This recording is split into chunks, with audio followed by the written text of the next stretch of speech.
Hello, my name is Aaron Marshall, and I'll be going over my Tennyson Middle School first day objectives. Now, the first day I'll be going over how to build the teacher from good to great. What are their strengths? What are their weaknesses when I walk into the classroom? What will be beneficial for them to improve on? Is it their questioning? Is it their style? I'm also going to ask them, how would you know if the student is learning? How would you know if the student is engaged? These things are important, not only for me, but also for the teacher.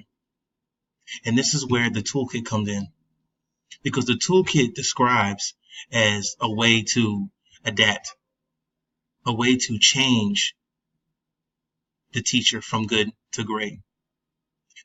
More importantly, for them to adapt to the occasion in regards to an unruly student or in regards to a test that everybody has failed. The second thing that I'd like to discuss would be the three things that we discussed in the book: the timeline, the diagnosis, and the prescription.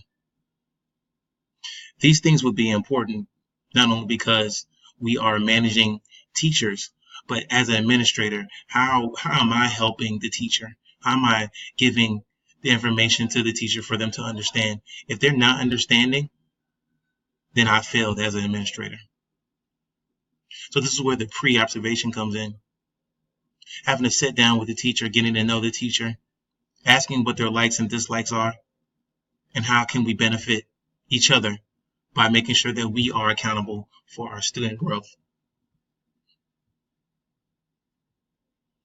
In addition to that, I would follow the t-test domains and look at the precursors in regards to their growth gradually. With the timeline, I'll be able to come in their classroom weekly, use the notes to give to my other administrators, and then we'll have a post-conference with the teacher, documenting what worked and what didn't work. And I like to call this glows and grows. This is the similar grows and glows that we use at our campus, where we pinpoint what is good, meaning the glows, and what is bad, meaning the grows. Not necessarily the bad, but more importantly, ways that we can benefit the teacher. The prescription. We would have to prescribe the teacher ways to incorporate their thoughts. How can we benefit their success by asking the proper questions? Because if it's not the questioning that the student may not understand, but it's the way the question is being asked. Thirdly would be the diagnosis. If it's bad classroom management, we would have to give the teacher the proper professional development to develop that essential way to show logic and show steps in ways to get the child's attention. Second day, we will be going over level of commitment. How bad do you want it? Can you see yourself moving forward in the next 5 to 10 years? Do you see yourself in still being a teacher? Are you trying to progress? Are you trying to develop yourself and have a particular mindset to be a great teacher? Some may not have it. Some may have personal issues. Some may have an attitude where they feel defeated. And me as an administrator, this is where I come in. Where we can develop their thoughts and develop their attitudes and mold and shape them better than when they came in.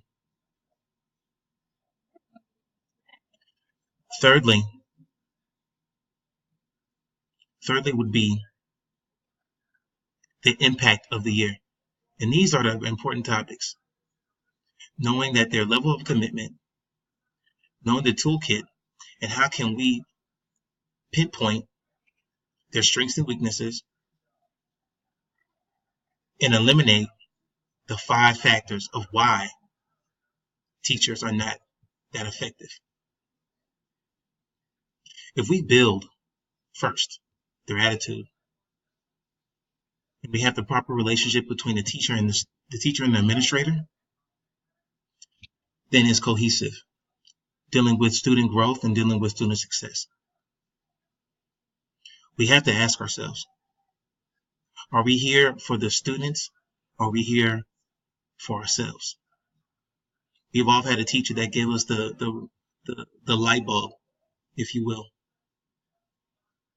But the question is, do we keep the light bulb on, or do we let outside factors determine our success?